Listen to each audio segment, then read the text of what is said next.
Saludos, profesora y monitores. Somos el grupo 20, conformado por quien les habla, Evelyn Tatiana Guerrero Zafra, Daniel Pérez Triana e Ismael Rodríguez Molina.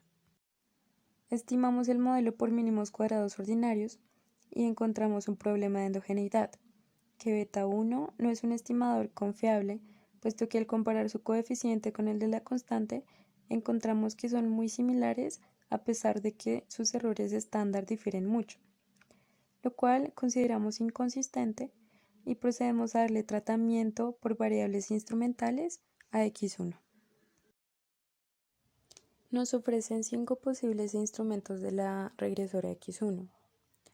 Suponiendo que todos cumplen con el supuesto de exogeneidad, evaluamos la relevancia para la variable z2, que es la de mayor nivel de significancia de acuerdo con la regresión. Así pues, tras identificar que su correlación es diferente de 0 y es la mayor en relación con la variable x1,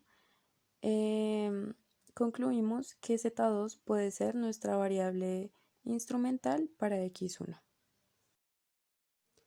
Una vez elegida la variable instrumental, procedemos a hacer la estimación por mínimos cuadrados en dos etapas. En la primera se hace la regresión del instrumento versus la endógena y básicamente se corroboran los supuestos del instrumento a partir del estadístico F, su error estándar y su nivel de significancia. Por otro lado, la segunda etapa estima la regresión de x1 una vez incorporado el instrumento versus nuestra variable dependiente, observando de manera importante el cambio en el valor del coeficiente beta 1, así como de su error estándar, que ahora parece coincidir más con el estimador beta 2. Finalmente, en la tabla siguiente se comparan las estimaciones del modelo original por mínimos cuadrados ordinarios, mínimos cuadrados en dos etapas y por la función IBREC, que hace el procedimiento en un solo paso. Es importante diferenciar entre ambos tratamientos con variables instrumentales, pues al realizar las dos etapas por separado, los errores estándar en la segunda deben ajustarse ya que se están usando variables estimadas en una etapa anterior. Así pues, a la hora de comparar estas estimaciones, se observa un cambio importante en el estimador de la variable x1, así como de los errores estándar de cada uno. La intuición es que al introducir z2 se elimina la correlación de x1 con el error y con ello afirmaríamos que z2 es un buen instrumento para x1 que como fuente exógena de variación elimina el problema de endogeneidad e inconsistencia del estimador beta 1. Asumiendo x2 endógena, hacemos el procedimiento para verificar si alguno de los instrumentos se correlaciona con x2 y es relevante. Haciendo la regresión auxiliar y el set de correlaciones, vemos que z3 podría ser un instrumento válido que explique a x2. Hacemos la regresión por mínimos cuadrados en dos etapas, definiendo los estimadores de los instrumentos de las variables endógenas x1 y x2. Comparando los modelos, tomando la variable x2 endógena y exógena, podemos concluir que para x2 no hay problemas de endogeneidad.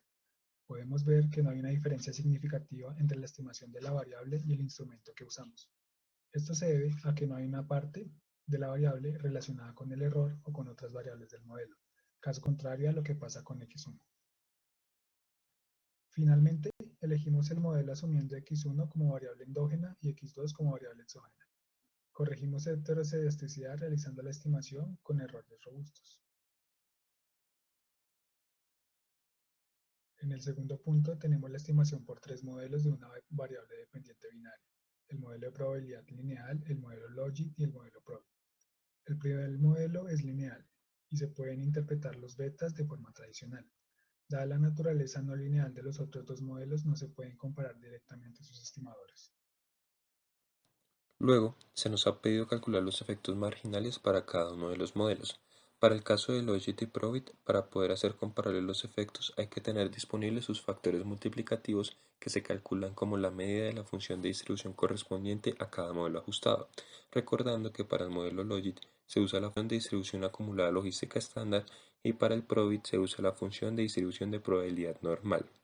A partir de esos factores multiplicativos se multiplican por los coeficientes correspondientes a cada modelo, teniendo en cuenta que el factor multiplicativo para el modelo de probabilidad lineal es 1, y se obtienen los resultados que están en la tabla que se muestra en la pantalla, que como se puede ver para Logit y Probit, los resultados son casi idénticos mientras que difieren para el caso del modelo de probabilidad lineal. Ahora pasamos a mostrar y comparar los efectos marginales por cuantil. En la tabla presentada se muestran los valores de mínimos, máximos, primer, segundo y tercer cuantil y media para los efectos parciales del modelo Logit, Probit y de probabilidad lineal respectivamente. Una vez más, los resultados arrojados para los dos modelos no lineales Logit y Probit resultan casi idénticos en comparación al modelo de probabilidad lineal, cuyas diferencias son evidentes. Luego pasamos a la selección del modelo, donde primero se descarta el modelo de probabilidad lineal, ya que aunque la heterocedasticidad se puede corregir mediante errores robustos, el primer recuadro muestra que el modelo genera valores para y menores a 0 o mayores a 1, lo cual es ilógico, y para el cual se desarrollan los modelos no lineales como el Logit y Probit. Luego se comparan las predicciones para los modelos Logit y Probit, donde se evidencia que ambos actúan de forma esperada y luego se les compara mediante el pseudo-R cuadrado de McFadden, para el cual resultan estadísticamente idénticos, por lo que la mejor manera de escoger entre los dos modelos es por conveniencia matemática, ya que como el modelo Logit tiene colas más planas y el Probit tiene un acercamiento a los ejes más rápido, significa que el modelo Logit permite la aparición de más eventos raros que el Probit. En el caso de este ejercicio, no sabemos la proveniencia ni características cualitativas de las variables, por lo que no podemos ser contundentes entre la elección de un modelo u otro.